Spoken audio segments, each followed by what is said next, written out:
Dans ma thèse, j'ai cherché à améliorer la qualité d'image de mammographie 3D avec de l'intelligence artificielle. Donc la mammographie 3D qui diffère de la mammographie 2D conventionnelle qui est utilisée pour le dépistage du cancer du sein en France. La seule différence, c'est que la mammographie 2D, on va obtenir une image rayon X du sein, donc une radio, et la mammographie 3D, on va faire tourner une source de rayon X autour de la patiente pour obtenir différentes images rayon X, utilisées derrière pour reconstruire un volume 3D que le radiologue va visualiser pour faire son diagnostic. La rotation donc de la source de rayon X autour de la patiente est limitée, ce qui fait que ça va créer sur le volume reconstruit, donc le volume 3D, un certain nombre d'artefacts, donc des dégradations. On va avoir des superpositions des différents tissus du sein, donc par exemple certaines tumeurs qui vont cacher d'autres objets qui sont présents dans le sein. Le radiologue peut moins voir certaines structures qui peuvent l'aider durant son diagnostic, donc l'idée de ma thèse, c'était vraiment de résoudre ça pour améliorer la qualité des images. L'apprentissage profond, c'est un domaine spécifique de l'intelligence artificielle. L'apprentissage profond, ça utilise des réseaux de neurones.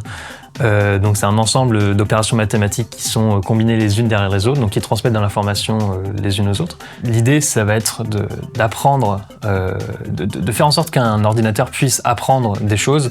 Donc on lui donne un problème et la solution, et donc il va apprendre à passer du problème à la solution. Et ensuite, quand on va lui donner une nouvelle donnée en entrée, l'algorithme va être capable d'obtenir la solution directement grâce à ce qu'il a appris sur l'ensemble de données sur lequel il a été entraîné en fait. Et donc moi j'ai utilisé ces réseaux de neurones durant ma thèse pour améliorer une reconstruction 3D déjà obtenue donc avec des algorithmes classiques de reconstruction, donc des algorithmes de mammographie qui sont utilisés actuellement, et faire correspondre donc ces images-là avec des images sans les artefacts pour que le réseau apprenne de lui-même à retirer les artefacts des volumes reconstruits et donc qu'on obtienne une belle qualité d'image en sortie de l'algorithme.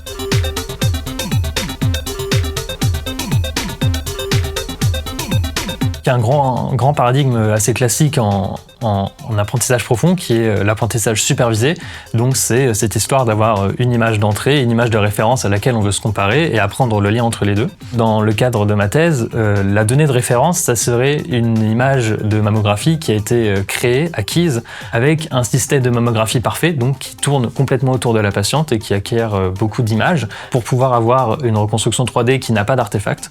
Le problème, c'est qu'un appareil de ce type-là n'existe pas pour l'instant commercialement, donc il a fallu simuler des données synthétiques sur ordinateur, donc en fait créer un modèle de faux sein sur ordinateur virtuellement, et utiliser un algorithme pour simuler tout le processus, tout l'examen mammographique sur ces faux seins sur ordinateur pour obtenir des images synthétiques de radiographie rayon X pour reconstruire ensuite un volume 3D à partir de ces données-là. Et donc la donnée de référence à laquelle on va se comparer, ça va être le modèle de sein. Et on veut obtenir ce modèle de sein parfait à partir des images artefactées.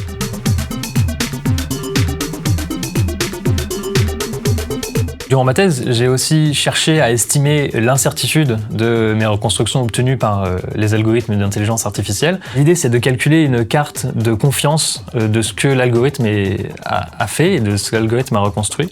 Donc chaque pixel est associé à une valeur. Plus la valeur est grande, plus on est confiant dans ce qu'a fait l'algorithme. Techniquement parlant, ça s'est fait en essayant de modéliser l'erreur que fait l'algorithme. Et on va chercher à calculer différentes statistiques sur cette erreur-là, qui seront retranscrites donc dans une carte de confiance.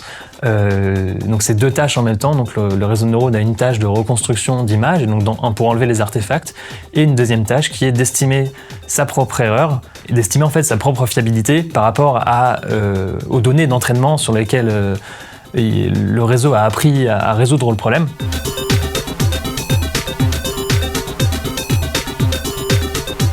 La thèse, c'était quand même un travail très exploratoire, très expérimental. Donc j'ai travaillé uniquement sur des données synthétiques, donc des modèles de seins simulés sur ordinateur, avant de penser à une quelconque application dans le cadre clinique. Donc il va y avoir toute une batterie d'évaluations à faire conjointement avec des radiologues pour voir le bénéfice apporté par la méthode, voir à quel point on voit mieux les tumeurs, à quel point elles sont mieux séparées du reste des tissus du sein sur les images reconstruites. à quel point ça aide le radiologue dans son diagnostic. Avant d'arriver jusque-là, il y a plein de choses à améliorer dans l'algorithme, améliorer les modèles synthétiques de seins que j'ai utilisés, qui pour le moment sont assez grossiers, mais il y a plein de détails qu'on va pouvoir ajouter dedans. Améliorer en fait tout le processus d'apprentissage aussi du réseau de neurones pour qu'on ait toujours les meilleures performances possibles et avoir quelque chose de très fiable à donner au radiologue pour faire son diagnostic.